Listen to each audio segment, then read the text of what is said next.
You should ask her out." Megan Prescott said it loud enough for half the fundraiser to hear, string lights swaying over the Savannah riverfront, laughter dying around them in waves. Adam Reeves froze, sawdust still ghosting the creases of his knuckles.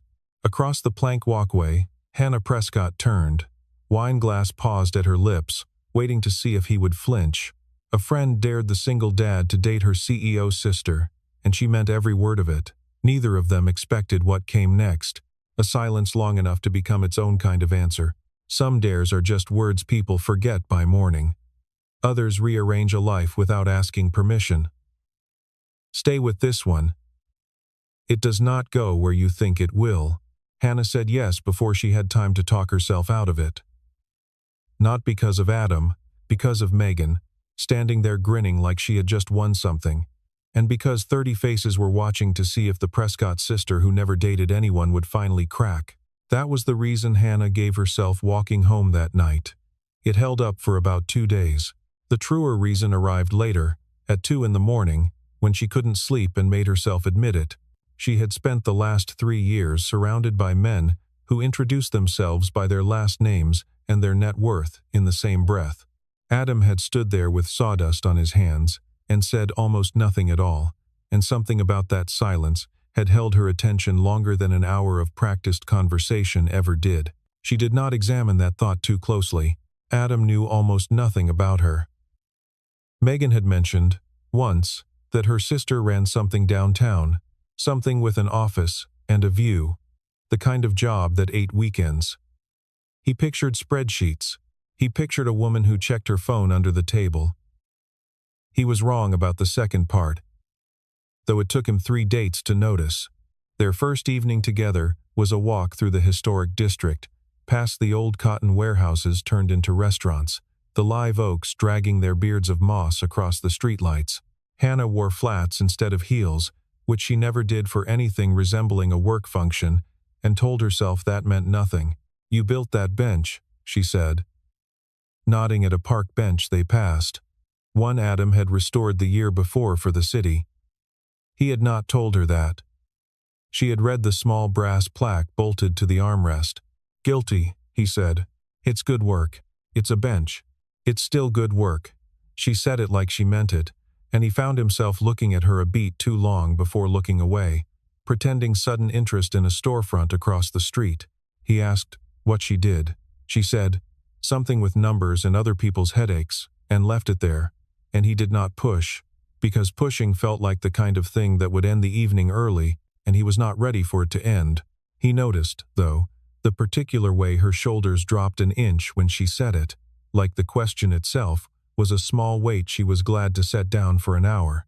They talked instead about nothing that mattered, and everything that did her favorite ugly building downtown, a dog she'd wanted as a kid and never gotten, a wife he mentioned once, gently, without elaborating, and Hannah did not ask him to.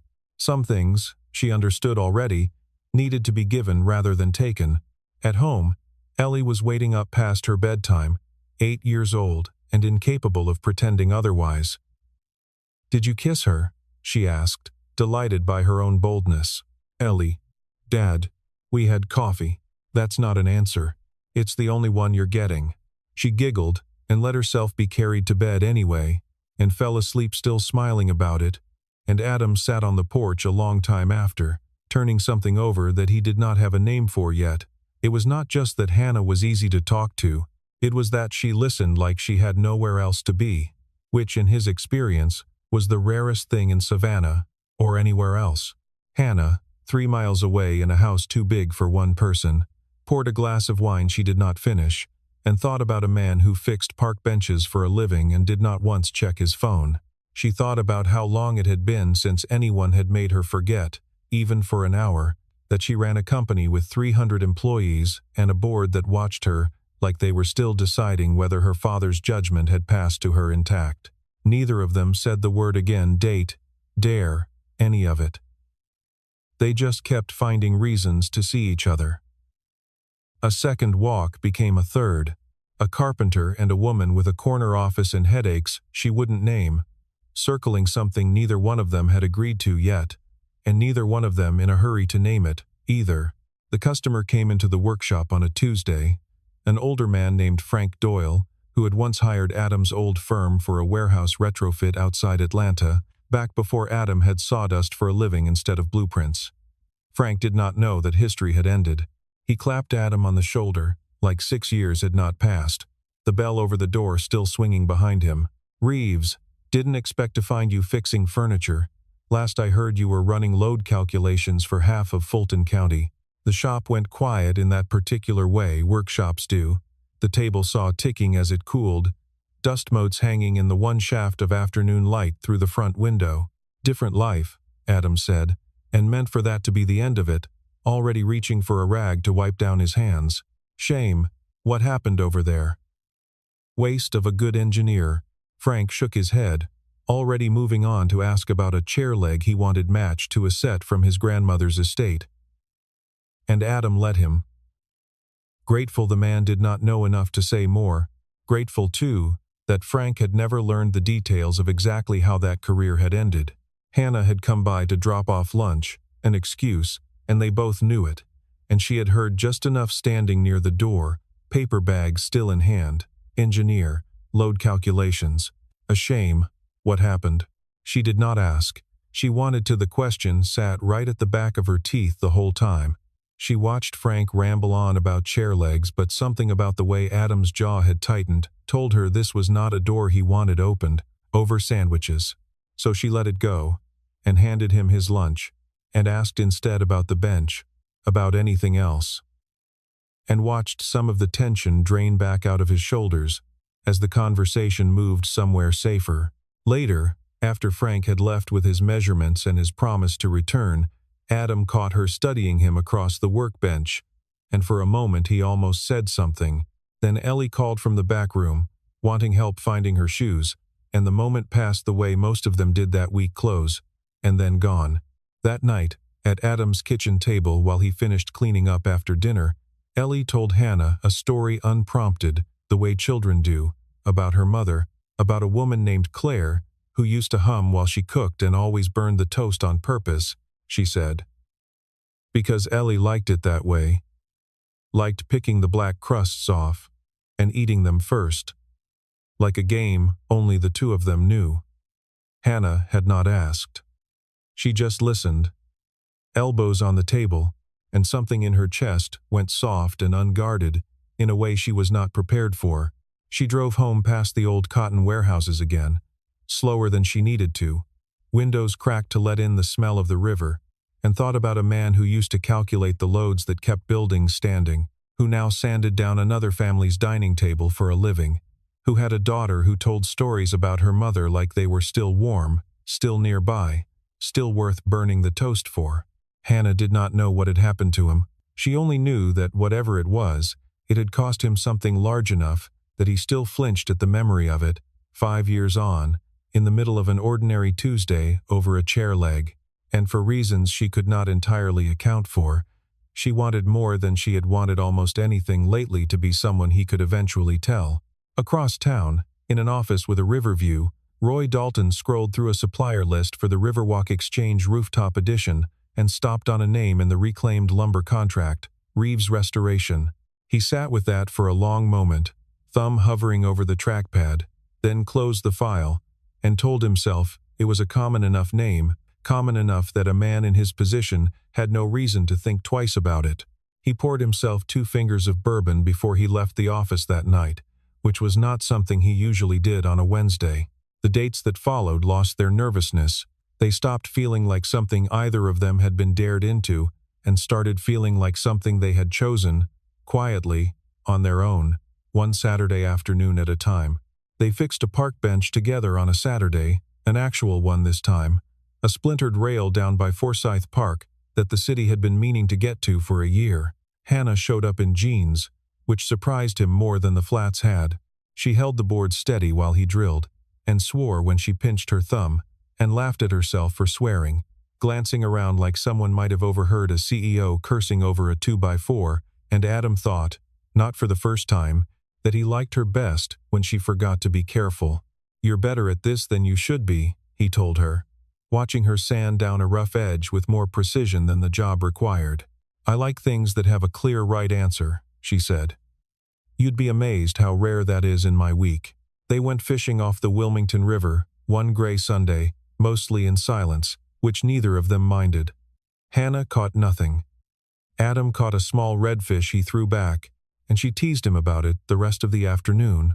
All that skill, and you just let it go, and somewhere in that teasing, he realized he had stopped bracing for the conversation to turn toward jobs and titles and the things people usually needed to know about each other before they let themselves feel anything. Ellie came along on one of those Sundays, delighted to be included, and spent an hour teaching Hannah how to skip stones with a seriousness usually reserved for matters of state. Hannah, it turned out, was terrible at it, and did not mind being terrible at it in front of an 8-year-old, which Adam noticed and filed away as the kind of small thing that told him more than any conversation could have. She never asked what he used to do. He never asked what, exactly, ate up her weekends. It was not avoidance so much as an absence of reason. Nothing about fixing a bench or baiting a hook required either of them to say more than they wanted to. The gap in what they knew about each other sat there, unremarked. The way a locked door in a house you're only visiting doesn't need explaining. Megan noticed the shift before either of them said anything about it. "You two are disgusting," she told Adam over the phone, not unkindly. "In a good way. Don't ruin it by overthinking." "Who says I'm overthinking? You're a single dad who alphabetizes his spice rack. You're always overthinking." He laughed, and did not deny it, and did not tell her that the thing keeping him up some nights had nothing to do with spices and everything to do with how much he wanted to tell Hannah, things he had promised himself he would never talk about again, how the wanting had started to feel bigger than the promise. For her part, Hannah started turning down dinners with men whose names came with the right kind of last name attached. Men her mother would have approved of, men who talked about their portfolios the way other people talked about the weather, and did not examine too closely why a carpenter with a gap in his sentences had become the person she looked forward to seeing most. The announcement came from Prescott Group on a Thursday morning, splashed across the local paper with a rendering attached. A rooftop event space, glass and steel, crowning the old Riverwalk Exchange building down by the water, grand reopening in 6 weeks. Hannah's name was on the press release, front and center, the first major project she had championed since taking over from her father, the one she had promised the board would prove she belonged in the chair she'd inherited. Adam saw the poster in the window of a coffee shop downtown and stopped walking, coffee going cold in his hand. The Riverwalk Exchange. He knew that building the way a person knows a scar not by looking at it, but by the ache when something brushes against it. He had spent 11 months of his old life inside its bones, calculating what its floors could bear and what they could not, before someone above him decided his math was inconvenient.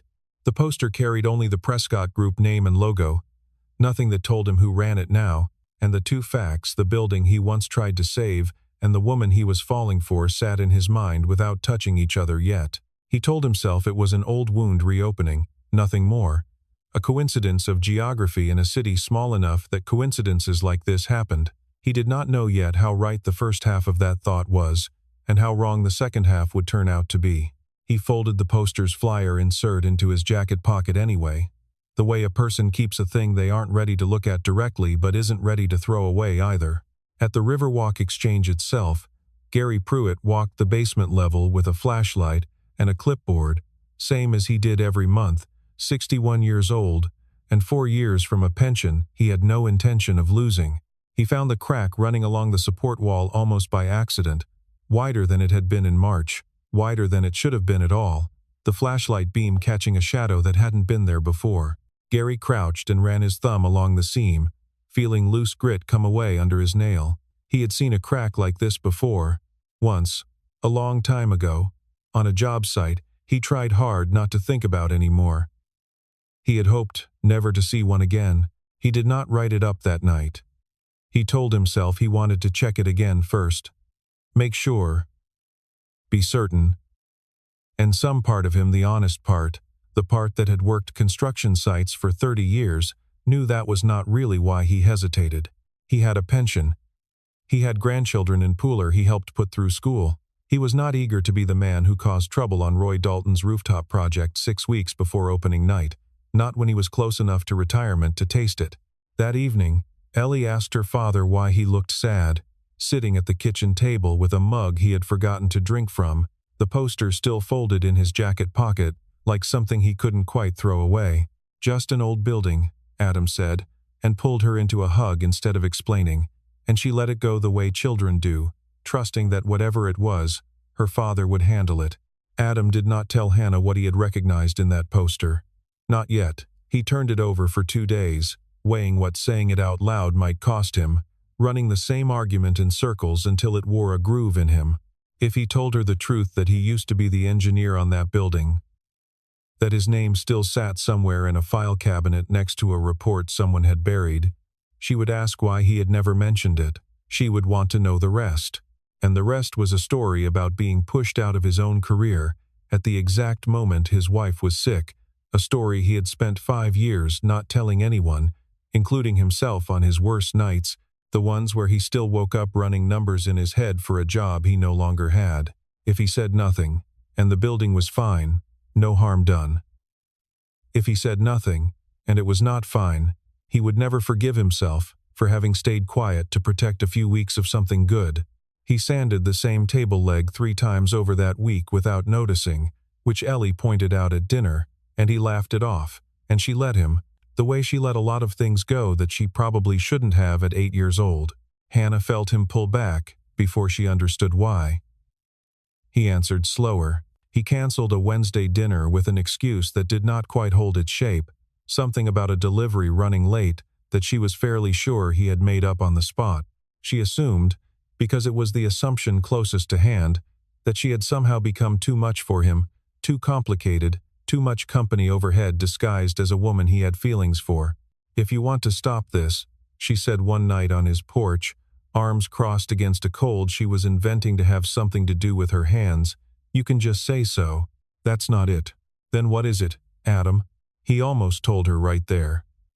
He got as far as, "There's something about that building your company's fixing up," before he stopped himself, because he could hear how it would sound like a man using a relationship to angle for information, like exactly the kind of thing that would make her doubt every quiet evening they had spent together up to that point. "Forget it," he said instead. Long day. She let it go, though it cost her something to, and she drove home that night replaying the sentence he hadn't finished, wondering what building he could possibly mean and why it had put that particular look on his face. She almost turned the car around twice, and both times talked herself out of it, telling herself that whatever it was, he'd tell her when he was ready, and pushing back would only prove she didn't trust him to.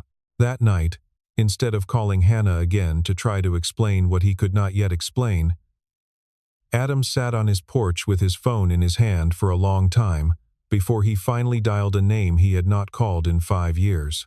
Gary Pruitt picked up on the 4th ring, and when Adam said his name, there was a long pause before Gary said, quiet and rough, "I wondered when you'd call." That night, in the records room 3 floors below Roy Dalton's office, Gary stood in front of a locked cabinet with a key he was not supposed to still have, hands unsteady under the buzzing fluorescent light, and pulled a folder that had not been touched in 5 years.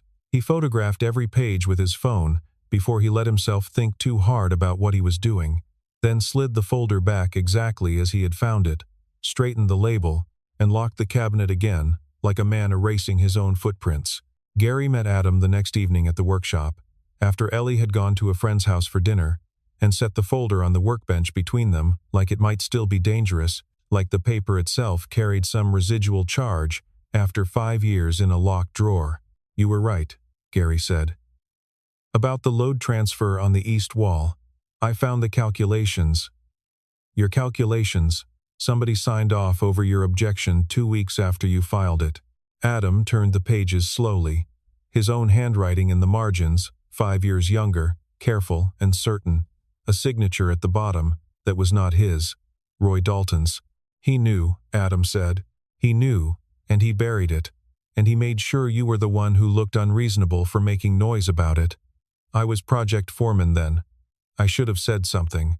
I had a mortgage and 2 kids in high school, and I told myself it wasn't my fight." Gary's voice cracked on the last word, and he looked down at his own hands like they belonged to someone he wasn't proud of. "I kept a copy anyway." never could bring myself to throw it out. Told myself it was just habit. Wasn't habit. I think some part of me always knew this day was coming. Adam sat with that, a long moment. The folder heavy in a way that had nothing to do with paper weight. "There's a crack in the east basement wall," Gary said. "Wider than it should be." "Same wall. I found it a week ago and I haven't written it up yet. Because I've spent 30 years not making trouble, and I don't know how to start now. 6 weeks before the ribbon cutting. You have to write it up." "I know, Gary. People are going to be standing on that rooftop." "I know, Adam." Gary looked at him, tired in a way that went past 61 years. "That's why I called you instead of doing it quietly. I needed somebody who'd make me finish this instead of letting me talk myself out of it again." Adam looked down at his own 5-year-old handwriting, at the proof that he had been right and it had cost him everything anyway, and understood, with a kind of grim clarity, that he was not going to get to keep pretending he was just a man who fixed furniture. Not this time. He thought of Hannah, and what this would mean for the two of them. Once she knew all of it, not just that he used to be an engineer, but which building, and which report, and whose name was on the falsified sign-off sheet, sitting 3 floors above her own office. There was no version of telling her the truth that did not also hand her a war with her own board. He thought of Ellie asleep at her friend's house, trusting the world to be steadier than it was. Then he folded the report under his arm and drove to Hannah's house, because there was no more room left for waiting. She opened the door, already reading his face. What happened? He held up the folder instead of answering right away, and something about the gesture, formal, careful, like he was handing over evidence rather than starting a conversation, made her step back to let him in without a word. He told her all of it, sitting at her kitchen table, the parts he had never told anyone outside Gary, and his own late-night thoughts. The load calculations, the report he refused to soften, the meeting where a man named Roy Dalton told him his numbers were overly conservative and needed revising before submission, the revision Adam refused to make. The restructuring that eliminated his department 2 weeks later, timed close enough to look accidental and far enough to be deniable. "I used to be an engineer," he said. "On this building." "Your building." Hannah sat very still.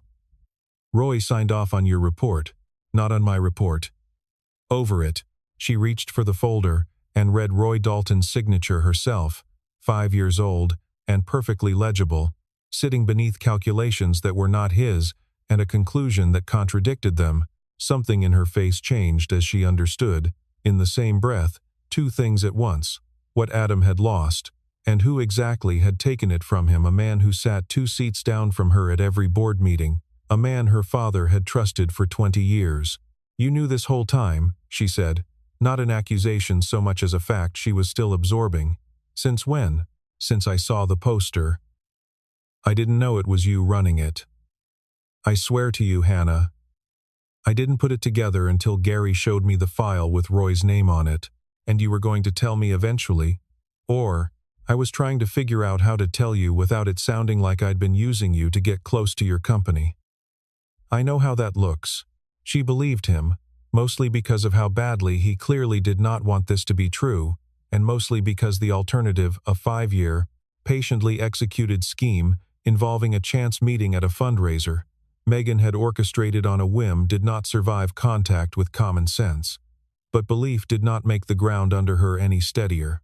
She sat awake most of that night, the folder open on her kitchen table, reading the same page over and over until the words stopped rearranging themselves into something less painful. She called Roy Dalton that same night, and he agreed to meet her at the office at 9 the next morning.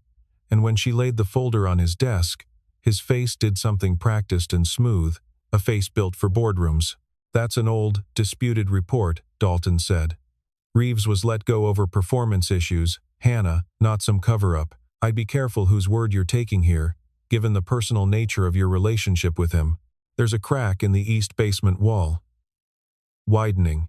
Buildings settle. That's not evidence of anything. It's evidence of exactly the failure mode he predicted 5 years ago." Dalton's jaw tightened, the first honest thing his face had done all morning. "If you go pulling at this thread in front of the board 6 weeks before we open, You will hand every competitor in this city a story about the Prescott name and structural failure in the same sentence. Think very carefully about what you're willing to burn down here, Hannah. Your father built this company. You'd be gambling it on a relationship with a man who lost his last job for exactly this kind of stubbornness. Hannah left his office with her hands shaking, not from fear of him, but from the size of the decision now sitting in front of her. She called an emergency session of the board for that evening and stood at the head of the table with Roy Dalton 3 seats down, watching her with an expression that dared her to blink first. 9 board members sat around the long mahogany table, papers untouched, the river visible through the window behind Hannah's chair, dark now except for the lights of a passing barge. I'm postponing the reopening, Hannah said, until we complete an independent structural review of the east wall. Based on what? One board member asked, an older man named Warren, who had sat on the board since her father's time. A 5-year-old grievance from a disgruntled former contractor, based on a crack our own maintenance team documented last week, Hannah said, and nodded to Gary, who stood at the back of the room in his work uniform, clipboard in hand, more nervous than he had been in 30 years on job sites. Gary walked them through what he had found, plainly, in the flat, unadorned language of a man who had spent his life around concrete and steel and had no patience left for spin. He passed around printed photographs, dated and time-stamped, of the crack running the length of the support wall. A few of the board members leaned forward without meaning to. Then Adam stood, in a shirt that still smelled faintly of sawdust, no matter how many times he'd washed it, and walked the room through calculations 5 years old that had never stopped being correct. This isn't personal history, Adam said, steady, the room's attention settling on him the way it used to in another life. This is a load-bearing wall, carrying more weight than it was ever rated for, with a documented crack that's widening under a rooftop addition nobody re-engineered for the new load. I'm not asking you to believe me. I'm asking you to get an outside engineer in there this week, before you put 400 people on that roof for a ribbon cutting, Dalton argued. He stood, buttoned his jacket, and told the room this was hysteria dressed up as diligence, that Reeves had a grudge 5 years old and a girlfriend on the board who'd lost her objectivity. Ask yourselves, he said, whether you'd be hearing any of this if Hannah weren't seeing this man socially. Ask yourself, Hannah said, without raising her voice, why your signature is on a report that overrode his numbers without ever running new ones. The room went very quiet. Warren looked down at the photograph in his hands for a long moment, then back up at Dalton, and something in his face had already changed. The board voted 7-2 to postpone the opening and fund emergency reinforcement. 2 votes belonged to Roy Dalton and a friend of his from the finance committee. Everyone else had seen enough. Watching from the back of the room, Hannah understood something about Adam that she had not fully let herself see before, that the man who fixed park benches and let his daughter win at checkers had also, once, stood exactly this straight in exactly this kind of room, and had been right, and had paid for being right with everything he had built. She was not falling for a carpenter who used to be someone else. She had been falling, this whole time, for the same person in both lives. At home, Ellie sat at the kitchen table with Megan, coloring with the television off, glancing at the door every few minutes. Is Dad going to be okay? She asked. Crayon paused mid-stroke. And Megan, who did not entirely know the answer herself, told her that her father was doing something brave, and that being brave usually took a little longer than being scared. Ellie considered that for a moment, then went back to her coloring, apparently satisfied, and Megan sat there wishing she felt half as certain as she'd sounded. The independent engineers confirmed everything within 48 hours. The crack ran the full depth of the east wall, exactly as Adam's old calculations predicted, and the rooftop addition would have added roughly 30% more load than that wall could safely bear. Reinforcement began within the weak steel bracing, new footings, work that would push the reopening back nearly 2 months. A delay the local paper covered as a story about Prescott Group's integrity rather than its failure, which was not the version of events Roy Dalton had been counting on. Roy Dalton was suspended from the board pending an internal investigation the following Monday. his name quietly removed from the city's Historic Preservation Committee soon after, the kind of fall that happens fast once people stop pretending not to notice. He did not call Hannah to argue his case. There was, by then, nothing left to argue. Hannah called an all-staff meeting the day the suspension became public. She stood in front of the same room that had voted, and named Adam Reeves and Gary Pruitt by name, and told 200 employees the truth, that a report filed 5 years ago had been buried to protect a timeline, and that the two men who refused to let that stay buried had likely kept the building from a catastrophic failure. Gary stood near the back, cheeks reddening under the applause, looking like a man unaccustomed to being thanked out loud. Afterward, in the quiet of her office, she and Adam finally talked without anything left unsaid between them, not the careful, circling conversations of two people protecting themselves, but the plain kind, the kind that comes after the hardest part is already behind you. "I should have told you sooner," Adam said. "About all of it. The building, Roy, my old life. I kept telling myself I was protecting you. I think I was mostly protecting myself. I should have asked sooner. I let the not knowing feel safer than it was, because asking meant admitting I already cared enough for the answer to matter. What happens to Gary? He keeps his pension. And I've asked him to take on a new title head of structural safety review for every Prescott property. He earned it about 5 years too late, but I intend to make up the difference." She paused. "What about you? Any interest in consulting? I hear there's an opening. I fix furniture now, Hannah. You fix furniture beautifully. You could also stop pretending that's the only thing you're good at." He looked at her a long moment, weighing something he'd been weighing for 5 years without letting himself name it. "Let me think about it." Slowly. "I've got a daughter who likes having her father home for dinner, and I'm not interested in trading that back for a corner office. Nobody's asking you to. There's room for both. If you want it." She looked at him a long moment too. "For what it's worth, Megan's taking full credit for all of this." Adam almost laughed. "She dared me to ask you out." "She didn't dare me to fall for you." "No," Hannah said. "That part we did on our own." 2 months later, the Riverwalk Exchange reopened on a clear October evening, the reinforced east wall hidden behind new brick, the rooftop crowded with lanterns, and the kind of easy conversation that comes when a city trusts a building again. Gary stood near the entrance in a suit that did not quite fit him, accepting handshakes he clearly had not expected, looking, for once, like a man with nothing left to carry alone. Someone from the local paper asked him how it felt to be called a hero, and he laughed and said he'd settle for being called honest. 20 years too late was still better than never. Ellie ran along the riverfront railing with Megan chasing half a step behind, both of them laughing at something no one else had heard. String lights swaying overhead the way they had the night this whole thing started. Ellie had a new joke about her father's job that she'd been saving all week, something about how he used to build whole buildings, and now he just fixed one chair at a time, and she delivered it to anyone who would listen, delighted with herself. Adam and Hannah stood near the water, not far from where Megan had said the words that started it, watching the crowd without needing to say much of anything. He reached over at some point and took her hand, an ordinary gesture that had taken 5 months and one buried report and one honest conversation to become possible. "Any regrets?" Hannah asked, watching the lanterns sway against the dark water. "About the dare? About any of it." Adam thought about the wife he had lost, the career he had walked away from grieving, the 5 years he had spent building furniture instead of buildings and telling himself that was enough. He thought about how none of that had actually ended it, had just been waiting, the way the crack in that wall had been waiting, for someone willing to look at it honestly. He had taken the consulting position after all, part-time, enough to keep his hands in both worlds without losing either one. "No," he said, "none of it." Nearby, Megan caught Hannah's eye and mouthed something that looked suspiciously like "told you so."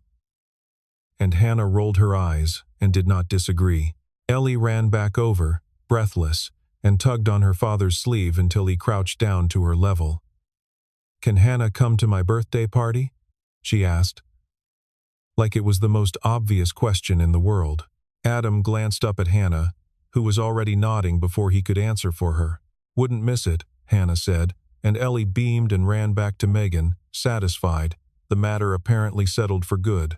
They had never planned for any of this, not the dare, not the report, not each other. But this time, when the truth finally came out into the open, neither one of them looked for a reason to walk away.